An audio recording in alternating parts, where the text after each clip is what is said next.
남의 집 잔치에 찬물을 끼얹는 것은 비매너입니다. 남의 집 잔치가 열렸는데 거기에 찬물을 끼얹는 것은 나쁜 거죠. 그러면 안 되는 것 같아요. 의도하지 않았던 만일 망쳤다면 책임져야 할 것 같습니다. 법적인 것은 물론이고 도의적인 책임을 지는 것이 옳은 일이라고 얘기할 수 있을 것 같습니다. 오늘 잔치가 벌어졌어요. 한 바리새인이 마음을 열고 예수님을 초대하고 환대합니다. 우리가 성경을 읽어보면 바리새인과 예수님과의 관계는 늘 적대적인 관계였죠. 예수님을 어떻게 하면 직잡고 올무에 사로잡으려고 했었던 그 가장 적극적인 그룹이 바리새인들이었는데, 오늘 이 한 바리새인이 마음을 열었다는 거예요. 마음을 열고 예수님을 초대했고 환대했으니 얼마나 기쁘고 좋은 일인가. 오늘은 좋은 일들이 펼쳐질 것 같습니다. 하지만 원치 않는 사건이 이 잔치하는 과정 가운데 그렇게 벌어지게 되는데요. 오늘 이 사건을 통해서 어떤 교훈을 담고 있는지, 우리가 어떠한 교훈을 받을 수 있는지를 함께 생각하고 묵상하는 시간을 갖고자 합니다. 한 바리새인이 언급되는데 본문에 보면 그의 이름이 언급이 되죠. 시몬이라고 그의 이름을 지칭하시는데, 한 바리새인이 예수님을 만나고 너무 좋았던 거예요. 회당에서 말씀을 들었던 것 같아요. 회당 모임에 참여해서 예수님의 말씀을 들었더니 너무나 좋아요. 그 좋은 마음에 예수님을 식사 초대하게 됩니다. 그랬더니 예수님이 흔쾌히 초대에 응해 주셨고 자신의 집으로 모실 수 있게 된 겁니다. 오늘은 기쁜 날입니다. 오늘은 좋은 날이며 감사한 날이죠. 누가복음 5장 이후에 예수님의 소문이 점점 멀리 퍼져갔다라고 써주고 있어요. 누가복음 5장에 보면 예수님의 소문이 멀리 퍼져갔다. 우리가 오늘 7장을 읽었으니 예수님의 소문이 더욱더 멀리 퍼져갔던 것을 볼 수가 있는데, 예수님의 소문이 널리 퍼졌고 수많은 이들이 예수님을 한 번이라도 만지려고 힘썼다는 것을 알 수가 있습니다. 수많은 이들이 몰려들어서 예수님을 단 한 번만이라도 만지고자 힘썼다라고 써주고 있는데, 왜냐하면 예수님을 만지는 자는 병고침을 받았거든요. 더러운 귀신이 떠나갔어요. 예수님의 능력이 예수님으로부터 흘러나와서 모든 사람을 낫게 만들어 주었기 때문입니다. 그러니 수많은 사람들이 예수님을 옷자락이라도 만져보려고 그렇게 예수님께 가까이 몰려들었던 상황이었다는 거예요. 그런 유명한 예수님을 우연한 기회에 자신의 집으로 초대했으니 이게 보통 분이 아닌 거예요. 그러한 유명한 인싸이잖아요, 인싸. 그러한 유명한 예수님을 자신의 집으로 초대했으니 지금의 이 순간이 얼마나 소중한 시간인지 모릅니다. 예수님과 1대1로 만나서 함께 식사한다. 그렇게 생각해 본다면 정말 이게 꿈인지 생신지 믿겨지지 않는 그러한 상황이었을 겁니다. 그 자체로 감동이었고 감격이었어요. 마치 어린아이처럼 좋아하고 행복해했을 것이 분명합니다. 그는 어린이였음에도 불구하고 마치 어린아이처럼 예수님 때문에 정말 좋아하고 행복해했을 것이 분명해요. 그런데 식사를 하던 중에 한 사건이 벌어지게 되는데요. 그 동네에 죄가 많은 더러운 여인이 있었는데 한 여인이 등장해요. 그 동네에는 죄가 많은 한 여인이 있었는데 행실이 부도덕한 것으로 유명했다는 거예요. 성경은 그녀가 누구인지 기록하지 않아요. 성경은 그녀가 어떠한 사람인지는 기록하지 않아요. 그런데 모든 주석가들을, 모든 신학자들은 그녀를 창녀라고 번역하고 있습니다. 그녀는 죄가 많은 사람이었어요. 그런데 창녀였다라고 번역합니다. 허락도 없이 자신의 집에 불쑥 들어왔던 겁니다. 초대받지 않은 손님입니다. 좋은 사람만 초대하고 싶어요. 좋은 사람하고만 함께하고 싶어요. 그런데 그 자리에 초대받지 않은 손님이 불쑥 들어와 버렸던 겁니다. 바리새인은 그녀의 얼굴을 보자 그의 존재가 너무나 불쾌했어요. 존재가 불쾌하다, 이건 굉장히 슬픈 말이지요. 누가 있으므로 그 존재 자체가 불쾌하다, 굉장히 슬픈 일인데 그 일이 오늘 나타난 거죠. 왜 남의 잔치에 와서 난동을 부리며, 지금 거의 난동 수준이에요. 남의 잔치에 와서 이 좋은 날 왜 난동을 부리고 민폐를 끼치는지 도무지 알 수가 없는, 이해하지 못하는 그런 상황이 벌어지게 된 겁니다. 하지만 그녀는 예수님의 발 쪽에 서서 울며 눈물로 그 발을 적시고 자신의 머리털로 닦았다라고 성경은 말하고 있습니다. 오늘의 시선으로 바라보면 이 말씀은 이해가 되지 않죠. 의자에 앉아서 혹은 양반 다리를 하고 앉아서 식사를 했다면 도무지 이게 예수님 발 쪽에 서서 어떻게 여인은 예수님의 발에 접근할 수 있었을까? 상 밑에 기어 들어가서가 아니고, 유대인들의 식사법은, 뼈대 있는 유대인들의 식사법은 누워서 식사를 했습니다. 우리는 누워서 식사를 하면 혼났죠. 어른들한테 일어서서 제대로 식사를 하거라 라고 혼났는데, 뼈대 있는 유대인들은 누워서 한쪽 팔로 고이든지 쿠션을 받치든지, 그리고 엎드려서 오른손으로 음식을 취했습니다. 침상에 엎드려 있는 자세인 거죠.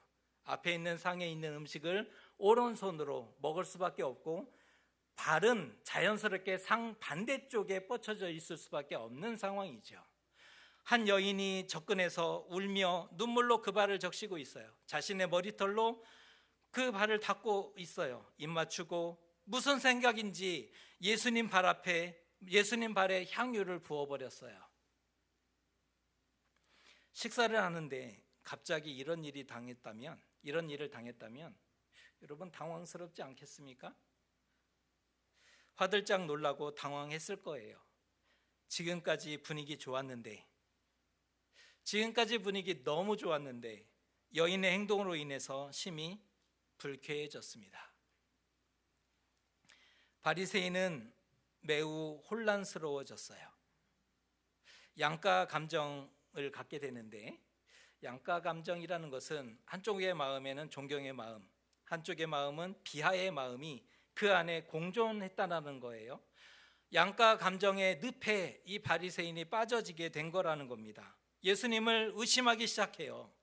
이 사람이 만일 선지자라면, 이분이 만일 진짜 선지자라면 자기를 만지는 이 여자가 누구며 어떠한 죄인인 줄 알았으리라. 이 여인이 누군지 모를 리 없을 텐데 왜 그냥 놔두실까? 정말 선지자일까? 죄인을 책망하고 내쫓아야 되지 않습니까? 당연한 거잖아요. 죄인은 책망하고 내쫓아야 합니다. 함께 자리할 수가 없어요. 특별히 그녀는 부도덕하고 죄 많은 여자로 소문이 났다라고 말씀을 드렸어요. 이미 부정한 여인이라는 낙인이 찍혀 있었던 사람이었다는 거죠. 뿐만 아니라 여기저기 돌아다니며 어디서 무슨 악한 짓을 하고 왔을지, 여기저기 돌아다니며 어떠한 부정한 것에 접촉하고 이곳에 왔을지 모르는 일이에요. 이것은 심각한 문제를 파생시켰는데, 정결법상 그들이 정말 중요하게 여겼던 율법이 있죠. 정결법상 그와 접촉한 자는 모두 부정케 되어지는 상황입니다. 누구를 만졌어요? 예수님. 부정한 자가 예수님을 만졌어요. 자칫하면 2일 동안, 7일 동안 부정하게 되고 격리해야 합니다. 코로나 7일 격리하듯이 7일 동안 격리해야 됩니다. 옷을 빨고 몸을 씻고 정결하게 하는 물을 뿌려야 비로소 정결하게 될 수 있었어요. 집주인 입장에서 이 얼마나 난처하고 얄미운 사람이었을까요? 재수가 없으려니까 별 그지 같은 게, 제가 하는 말이 아니라 바리새인이 속으로 생각하기에 집주인인데 손님을 귀한 분을 초대했는데 정말 재수가 없으려니까 별 그지 같은 게 얼마나 화가 났을까요? 할 수 있다면 돌을 들어 쳤을 거예요. 그때 예수께서 시몬의 그 생각을 들으시고 아시고 시몬을 부르시죠. 시몬아, 내가 너에게 이를 말이 있다. 500데나리온 빚진 자와 50데나리온 빚진 자의 비유를 나오는데, 500데나리온은 2년치 연봉에 해당돼요. 50데나리온은 2달치, 그러니까 10분의 1이죠. 2년치 연봉과 2달치 월급 정도가 될 것 같아요. 500데나리온 빚진 자와 50데나리온 빚진 자가 있는데 갚을 것이 없으므로 둘 다 탕감하여 주었는데 둘 중에 누가 더 사랑하겠느냐라는 질문입니다. 둘 중에 누가 더 감사하겠느냐, 고마워하겠느냐, 사랑하겠느냐라고 질문합니다. 시몬이 잘 생각해 봤더니 제 생각에는 자신의 생각을 표현해요. 예수님, 제 생각으로는 많이 탕감함을 받은 사람이 더 고마워하고 감사할 것 같습니다. 당연하죠. 더 많은 탕감을 받았으니 더 고마워할 것이 당연할 겁니다. 그러자 예수께서 여인의 한 일을 조목조목 칭찬하는 장면이 우리가 읽었던 말씀 다음에 나옵니다. 여인의 한 일을 조목조목 칭찬하는데, 너는 내게 발 씻을 물도 주지 아니하였지만 이 여자는 눈물로 내 발을 적시고 수치를 감수하고 머리를 풀어 머리털로 닦았다. 이 당시 성인 여성이 자신의 머리를 노출한다는 것은 옷을 벗는 것과 동일한 수치로 이해했던 시대입니다. 결혼한 여성은 얼굴을 가렸죠. 외간 남자에게 얼굴을 보여주지 않았던 시대예요. 그런데 머리를 풀어 수치를 감수하고 자신의 발을 닦았다는 거예요. 너는 내게 입맞추지 아니하였지만 그는 존경과 감사로 내 발에 입맞추었다. 너는 그 흔한 감람유도 나에게 부어주지 아니하였지만 그는 값진 향유를 내 발에 부어주었다. 여인의 한 일을 조목조목 칭찬하십니다. 예수님의 최종평이 어디에 나오냐면 47절의 말씀에 예수님의 최종적인 선언이 언급되는데 이렇게 되어 있습니다. 이러므로 내가 너에게 말하노니 그의 많은 죄가 사하여졌도다. 이는 그의 사랑함이 많음이라. 사함을 받은 일이 적은 자는 적게 사랑하느니라. 예수님은 그녀의 많은 죄가 사하여졌느니라, 사하여졌다라고 죄 사함을 선언하십니다. 왜냐하면 그의 사랑함과 감사가 많았기 때문입니다. 이상하죠? 이 예수님의 말씀은 굉장히 이상합니다. 평가가 엇갈리고 있어요. 세상은 이 여인을 평가할 때 어떻게 평가했냐면 분명 여인은 죄인이었어요. 세상적인 기준으로 이 여인은 죄인입니다. 그리고 남의 잔치에 찬물을 끼얹어 버린 나쁜 사람이죠. 육체적으로는 더럽고 불결하죠. 모든 주석이 창녀로 해석하고 있다니까요. 육체적으로는 더럽고 불결한 사람입니다. 종교적으로는 부정한 사람이에요. 하나님께 절대로 나올 수 없는 존재죠. 반면 바리새인은 어떠했는지 아십니까? 육체적으로 의롭고 선한 자예요. 이 당시 바리새인에 대한 평가는 의로운 사람, 선한 사람이라고 평가했어요. 종교적으로는 헌신되고 정결한 사람이라고 평가했어요. 만일 하나님이 이스라엘에게 잘해 주셨다면 누구의 공로가 가장 컸을까? 그들은 이렇게 물었고 그들은 이렇게 대답합니다. 그것은 바리새인의 공로가 가장 컸다. 하나님이 이스라엘에게 잘해 주시는 일이 있다면 그것은 누구의 공로였을까라고 묻고 그들의 그 시대의 모든 사람은 이렇게 대답했어요.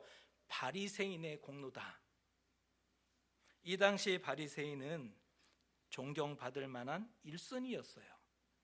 인간으로 이상적인 존재, 가장 믿음이 좋은 사람이라는 평가를 받았던 때였습니다. 그들은 하나님께 구별된 사람들이었어요. 믿음이 특별한 사람들이라고 자칭, 이게 이제 문제인데, 자칭 구별된 사람이라고 그렇게 생각했고 그것을 세상은 그대로 인정해 줍니다. 그런데 예수님의 평가가 이렇게 바뀔 수가 있을까요? 역전되고 있잖아요. 예수님 보시기에 시몬은, 바리새인은 사함을 받은 일이 적고 그래서 적게 사랑한 것과 같습니다. 다시 말해서 용서를 경험하지 못한 사람이었다는 뜻입니다. 오늘 예수님을 대접했던 이 시몬 바리새인은 용서를 경험하지 못한 사람으로 평가받고 있습니다. 반면 시몬이 그렇게 못마땅히 여기고 무시했던 여인은 많이 탕감함을 받은 사람으로 예수님은 평가하셨습니다. 많이 탕감받아 사랑함과 감사가 많았던 이 여인은 마치 종이 된 것처럼 예수님을 섬겼죠. 사람의 발을 씻는다, 이 당시는 종의 하는 일이었어요. 종의 역할이었어요. 마치 자신이 종이 된 것처럼 예수님을 섬겼죠. 노후자금일 수 있었던 향유 옥합을 모두 예수님께 드립니다. 생명의 은인을 대하듯이 예수님을 대하는데 어떻게 대하느냐? 자신의 생명의 은인을 대하듯이 진심으로 감사와 사랑을 표현했다는 거예요. 마침내 그 여인은 내 죄사함을 받았느니라 죄사함을 선언받고 구원과 평안을 약속받았어요. 우리는 어떠하십니까? 얼마만큼 탕감받은 사람이십니까? 얼마만큼 탕감받았다라고 여러분은 생각하고 계십니까? 100원쯤?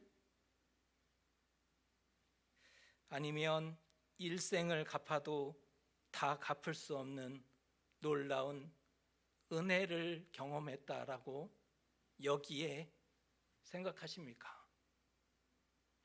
여러분은 얼마쯤 탕감받은 사람이십니까? 100원 정도? 아니면 일생을 갚아도 갚을 수 없는 놀라운 은혜와 사랑을 경험했다, 받았다라고 생각하십니까? 어떻게 감사하는지를 보면 알 수 있어요. 분명한 것은 크게 탕감을 받았다라고 생각하는 사람이 감사도 하더라는 거예요. 받은 만큼 감사하죠. 반면 사랑을 받아본 적이 없거나 적은 자는, 받았는데 적은 자는 감사하지 못합니다. 100원 탕감해주고 그 마음이 감동하거나 눈물로써 고백할 수는 없겠죠. 놀라운 사랑을 받았다, 감격과 간증이 혹시 있으십니까? 그런데 예수께 사랑함을 보이지 않으면 그것은 거짓말하는 겁니다. 그 간증은 거짓말이죠. 거짓말로 만드는 거예요. 구원의 기쁨과 감동은 감출 수 없어요. 로또 맞은 사람은 절대로 감출 수 없잖아요. 옷을 아무리 끼어 입고 해도 이미 그 안의 표정은 다 알아요. 사람들이 저분 좋은 일이 있었구나. 구원의 기쁨과 감동도 마찬가지예요. 감춰지지가 않아요. 말로 나옵니다. 행동과 삶으로 그대로 다 보여집니다. 저분은 구원받은 사람이구나. 여러분 생각에 오늘 이 여인은 잘한 사람일까요? 못한 사람일까요? 여러분 생각에. 아까 시몬도 자신의 생각을 드러냈잖아요. 여러분 생각에 오늘 이 여인은 잘했을까요? 잘못했을까요? 자신이 죄인인 줄 알았다면, 내가 죄인인 줄 알았다면 이 당시는 어떻게 옳았을까요? 피하고 숨어야 했죠. 이 당시에 자신이 죄인이라는 것을 자각했다면 피하고 숨어야 했습니다. 부정하다를 외쳐야 했고 사람들과 마주하지 않기 위해서 부정하다 부정하자를 늘 외쳐야 했고, 사람이 올 때 피해서 숨어야 했습니다. 그렇지 않았을 때 돌에 맞았던 시대입니다. 죄를 전가하거나 부정을 감염시킬 수 없는 거잖아요. 죄를 전가할 수가 없어요. 부정을 감염시켜서는 안 되는 거잖아요. 그거는 나쁜 거잖아요. 애초에 시몬의 집에 들어가지 말았어야 합니다. 이 여인은 애초에 시몬의 집에 들어가서는 안 되었습니다.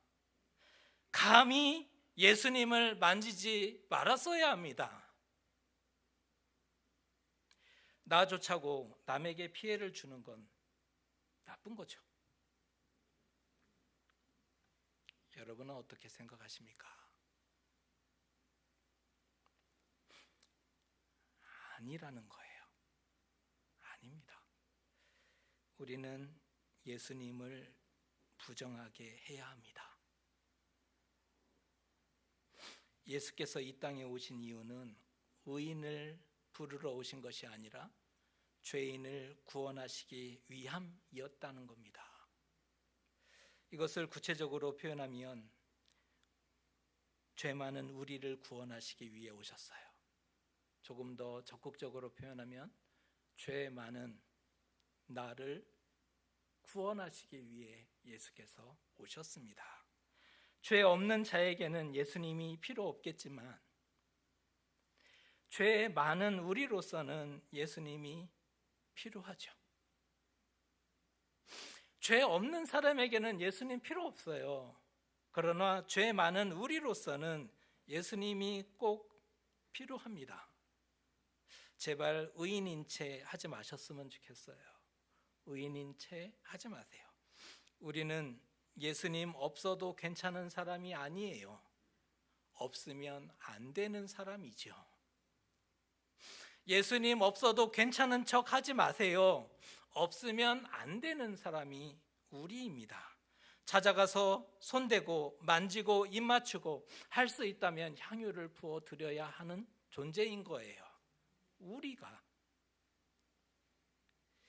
우리가 살 길은 예수님을 부정하게 만드는 길밖에 없습니다. 다른 길 있으십니까?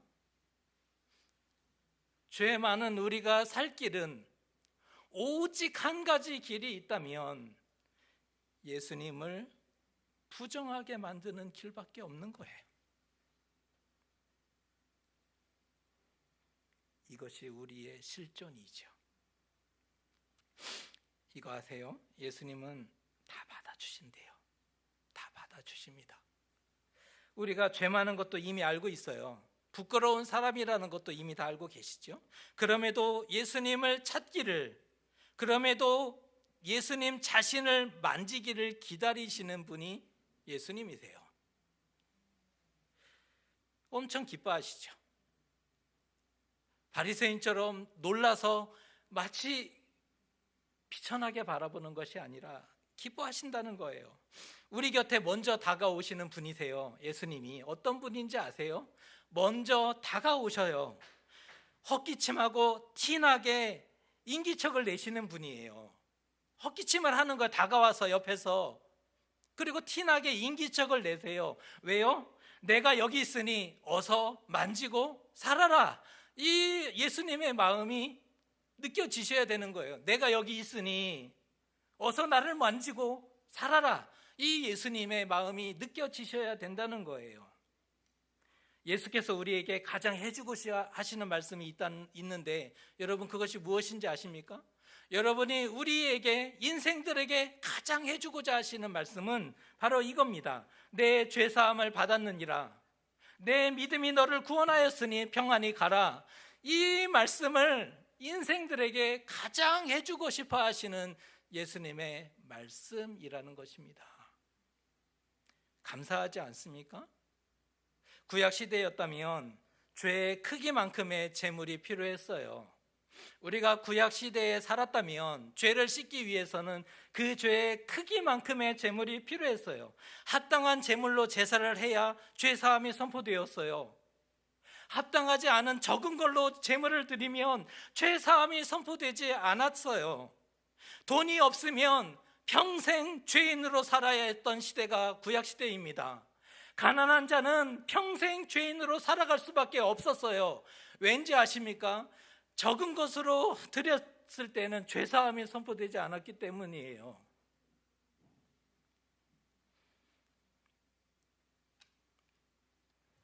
우리가 준비한 예물로는 절대로 죄사함을 받지 못하죠. 우리는 누구보다 죄가 많은 사람이지 않습니까? 우리는 모든 사람들보다 더 죄가 많은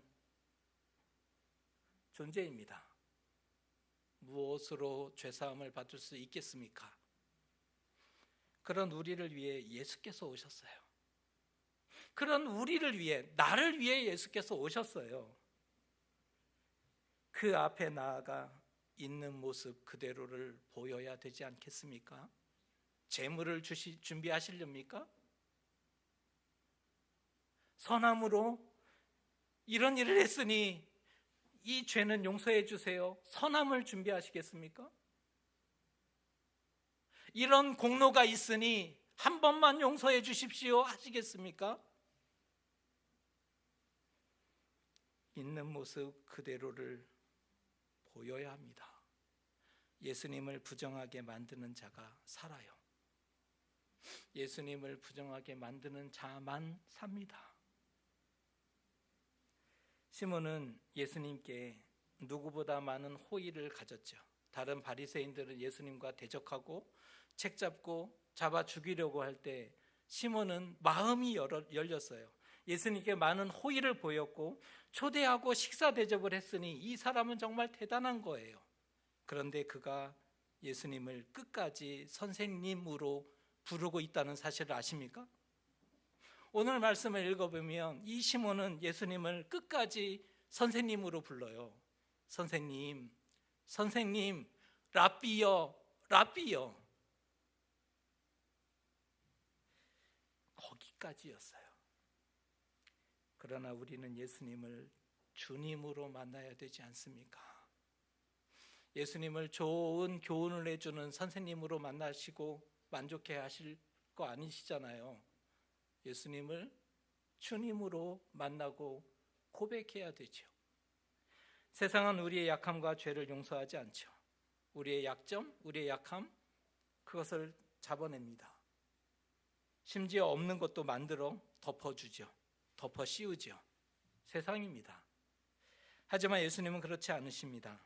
우리의 많은 죄와 허물을 용서하시고 아픔을 고쳐주시는 분이 예수님이십니다.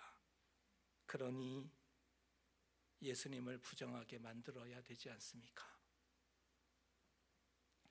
예수께는 회개할 것 없는 의인이 필요했던 게 아니에요. 예수께는 회개할 것 없는 의인이 필요했던 게 아니에요. 회개하고 자복하는 죄인이 필요한 거죠. 예수님, 저는 부끄러운 사람입니다. 저는 감히 예수님께 나아갈 수 없는 존재입니다. 이 회개하고 자복하는 죄인이 예수님께는 필요한 겁니다. 누구보다 예수님이 필요한 존재죠. 우리는 예수님 앞에 설 때 조금은 뻔뻔하고 당당해지셔야 합니다. 왜 거꾸로 세상을 향해, 죄를 향해 설 때에 뻔뻔해지고 당당해지시는 겁니까? 죄를 향해서는 그렇게 뻔뻔하더니 왜 예수님을 향해서는 뻔뻔하지도 않고 당당하지 않는 것입니까? 오히려 죄에 대해서는 정말 치가 떨리듯이 반응하고 예수님께 대해서는 좀 뻔뻔해지고 당당해져야 되는 것 아니겠습니까? 우리는 많이 탕감받은 자죠. 우리의 존재는 많이 탕감받은 사람입니다. 많은 용서와 사랑을 받았으니 사랑함이 많은 자가 되셔야 합니다. 예수님 보시기에 사랑함이 많은 자로, 또 이웃을 대해서 사랑함이 많은 자로 살아가셔야 합니다. 많이 받았으니 갚으며 살아가십시다. 많이 받았으니 갚으며 좀 살아가시면 좋을 것 같아요. 사랑함을 표현하고 용서하는 삶도 살아보셨으면 좋겠습니다. 한순간에 바뀌지 않을 거예요. 한순간에 바뀌면 죽어요. 한순간에 바뀌지 않을 거예요. 그러나 탕감받았음을 기억하고, 이거는 좀 빼앗기지 말고 탕감받았음을 기억하고 용기 내어 하루하루를 살아내는 저와 여러분 되시기를 주님의 이름으로 축복합니다.